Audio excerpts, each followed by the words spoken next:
ഈശോ മിശിഹായ്ക്കും സ്തുതിയായിരിക്കട്ടെ. എൻ്റെ പേര് അയന. ഞാൻ TTC ആണ് ഞാൻ പഠിച്ചേക്കണത്. TTC 2013-14 വർഷങ്ങളിലാണ് എൻ്റെ കഴിഞ്ഞത്. എന്നാലും എനിക്ക് കുറേ പേപ്പേഴ്സൊക്കെ എഴുതിയെടുക്കാനുണ്ടായിരുന്നു തോറ്റിട്ട്. അപ്പോൾ അത് തേർഡ് സെമ്മിലും സെക്കൻഡ് സെമ്മിൽ ഒരെണ്ണം ഉണ്ടായിരുന്നു, തേർഡ് സെമ്മിൽ 3 എണ്ണം ഉണ്ടായിരുന്നു, ഫോർത്ത് സെമ്മിൽ 2 എണ്ണം ഉണ്ടായിരുന്നു. അങ്ങനെ ഉണ്ടായിരുന്നു. പിന്നെ ഞാൻ അതിൻ്റെ ഇടയ്ക്ക് പോയി അവിടെ പരീക്ഷ എഴുതിയിട്ടുണ്ടായിരുന്നു. അപ്പോൾ അതിൽ ഒരെണ്ണത്തിനൊക്കെ ജയിച്ചെന്ന് പറഞ്ഞ് അങ്ങനെ അറിഞ്ഞു. പിന്നെ കുറച്ച് കഴിഞ്ഞപ്പോൾ തന്നെ എനിക്ക് അടുത്തുള്ള ഒരു സ്കൂളിലൂടെ ഇത് കിട്ടിയിട്ടുണ്ടായിരുന്നു, അടുത്തൊരു ഹെൽപ്പിംഗ് ഹാൻഡായിട്ടൊന്ന് വരണം എന്ന് പറഞ്ഞിട്ട്. അപ്പോൾ ആ ഒരു സ്കൂളിൽ 1 വർഷത്തോളമായിട്ട് അവിടെ നിന്നു. അത് കഴിഞ്ഞപ്പോഴാണ് പിന്നെ ഈ റിസൾട്ടിൻ്റെ കാര്യങ്ങളൊക്കെ അറിയണതും ഒക്കെ.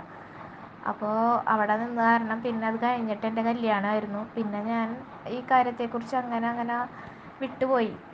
ശരിക്കും ഈ ആകെ തിരക്കിൻ്റെ ഇടയിൽ പിന്നെ അതങ്ങോട്ട് ഉപേക്ഷിച്ച് TTC ഇങ്ങനെ പഠിച്ചെന്നുള്ള കാര്യം ഓർക്കാതെ അങ്ങനെ.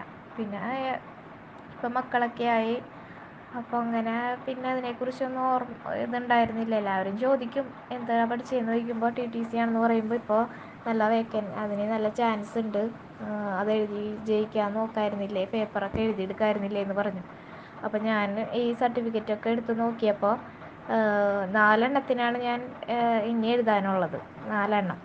അങ്ങനെ ഞാൻ ഈ അവിടെ നിന്ന് സ്കൂളിൽ നിന്ന് അപ്പോൾ ഞങ്ങളെ അറിയിച്ചിട്ടുണ്ടായിരുന്നു ഈ നവംബറാണ്, ഒക്ടോബറിൽ അവസാനമായപ്പോഴേക്കും 2022 ഒക്ടോബർ അവസാനമായപ്പോഴേക്കും സ്കൂളിൽ നിന്ന് അറിയിച്ചു, ഇനി നിങ്ങളുടെ മേഴ്സി ചാൻസ് ആണ്, ഇത് ലാസ്റ്റ് ചാൻസ് ആണെന്നും പറഞ്ഞുകൊണ്ട്. അപ്പോൾ എഴുതാനുള്ളവർക്ക് എഴുതണ കാര്യമൊക്കെ പറഞ്ഞുകൊണ്ട് അവിടുത്തെ ടീച്ചർമാർ അറിയിച്ചിട്ടുണ്ടായിരുന്നു. അപ്പോൾ ഞാൻ നോക്കിയപ്പോൾ എനിക്ക് 4 എണ്ണമാണ് എഴുതാൻ കിടക്കണം. ഞാനപ്പോൾ ബെൻഹറിനെ വിളിച്ചിട്ട് പറഞ്ഞിട്ടുണ്ടായിരുന്നു, ഇങ്ങനെ 4 എക്സാം ഉണ്ട്, അത് എഴുതിയെടുക്കണ കാര്യം എഴുതി കിട്ടണമെന്ന് ഭയങ്കര ആഗ്രഹമുണ്ട്, പക്ഷേ എനിക്ക് നടക്കുമെന്ന് തോന്നണില്ല. ഈ പിള്ളേരിനെയൊക്കെ ഇട്ടിട്ട് ഞാൻ എങ്ങനെ പഠിക്കാനാണ്? കൂടാതെ ഇത്രയും വർഷത്തെ ഗ്യാപ്പ് വന്നേക്കണേണ്, ഈ ഒരു 8 വർഷത്തോളമായി ഇപ്പോൾ ഇത് കഴിഞ്ഞ് നിൽക്കണത്. അപ്പോൾ അതിൻ്റെ ഗ്യാപ്പ് വന്നേക്കണം. പിന്നെയാണ് ഈ പഠിക്കാനായിട്ട് കയ്യിലൊരു ബുക്ക് പോലും ഇല്ല. എന്താ വെച്ചാൽ ഇവിടെ വീട് പെയിൻ്റൊക്കെ അടിച്ചപ്പോൾ എല്ലാവരും എടുത്തൊക്കെ അങ്ങോട്ടും മാറ്റി, പിന്നെ അതൊന്നും ബുക്കൊന്നും കാണുന്നില്ല. അപ്പോൾ അങ്ങനെയൊക്കെ ആയപ്പോൾ നമ്മുടെ കയ്യിലൊന്നും ഉണ്ടായിരുന്നില്ല, ബുക്കോ ഒന്നുമില്ല. പിന്നെ പഠിച്ചതൊന്നും ഓർമ്മയിലും ഇല്ല. അതൊക്കെ ഇത്രയും 8 വർഷത്തെ ഗ്യാപ്പ് വന്നതുകൊണ്ടാണ് അങ്ങനെ പറ്റിയത്. അപ്പോൾ എനിക്ക് അതിൻ്റേതായ ഭയങ്കര ടെൻഷൻ ഉണ്ടായിരുന്നു. 1-2 വർഷമായിരുന്നെങ്കിൽ എങ്ങനെയെങ്കിലുമൊക്കെ നമുക്ക് നോക്കാമായിരുന്നു. പക്ഷെ ഇത്രയും വർഷത്തെ എങ്ങനെ പഠിച്ച് ചെയ്യാനാണെന്ന് വിചാരിച്ച് ഭയങ്കര ടെൻഷനായിട്ടാണ് ഞാൻ ബെൻഹറിനെ വിളിച്ചത്. അപ്പോൾ എന്നോട് പറഞ്ഞു, എന്തായാലും തോൽവിയും ജയത്തിൻ്റെ ഒന്നും ഇപ്പോൾ ആലോചിക്കണ്ട, എന്തായാലും പരീക്ഷ എഴുത്, നമുക്ക് പ്രാർത്ഥിക്കാം എന്ന് പറഞ്ഞുകൊണ്ട്. അപ്പോൾ ഞാൻ അന്നൊരു ഗ്രൂപ്പിൽ ഇങ്ങനെ വോയിസൊക്കെ ഇട്ടിട്ടുണ്ടായിരുന്നു, ഇങ്ങനെ പ്രാർത്ഥിക്കണ കാര്യമൊക്കെ പറഞ്ഞുകൊണ്ട്. അപ്പോൾ ഞങ്ങൾ എന്നിട്ട് ഹോൾ ടിക്കറ്റ് മേടിക്കാനായിട്ട് അവിടെ ചെന്ന് കഴിഞ്ഞപ്പോൾ ഞാൻ 4 പരീക്ഷയാണ് എഴുതാനുണ്ടായിരുന്നത്. അപ്പോൾ അവിടെ ചെന്ന് കഴിഞ്ഞപ്പോൾ അവിടെ കുറച്ച് സർട്ടിഫിക്കറ്റൊക്കെ ഞാൻ മേടിച്ചിട്ടുണ്ടായിരുന്നില്ല. അപ്പോൾ അതിൽ 2 പരീക്ഷയൊക്കെ ജയിച്ചിട്ടുണ്ടായിരുന്നു. അത് ഭയങ്കര ഒരു അനുഗ്രഹമായിപ്പോയി. അതൊരു ശരിക്കും ഒരു അത്ഭുതമായിപ്പോയി. കാരണം 4 പരീക്ഷ എഴുതാനുണ്ടല്ലോ എന്ന് വിചാരിച്ച് വിഷമിച്ച് ചെന്ന ഞാൻ അവിടെ ചെന്ന് കഴിഞ്ഞപ്പോൾ 2 പരീക്ഷയായിട്ട് അത് കുറഞ്ഞ് കിട്ടി.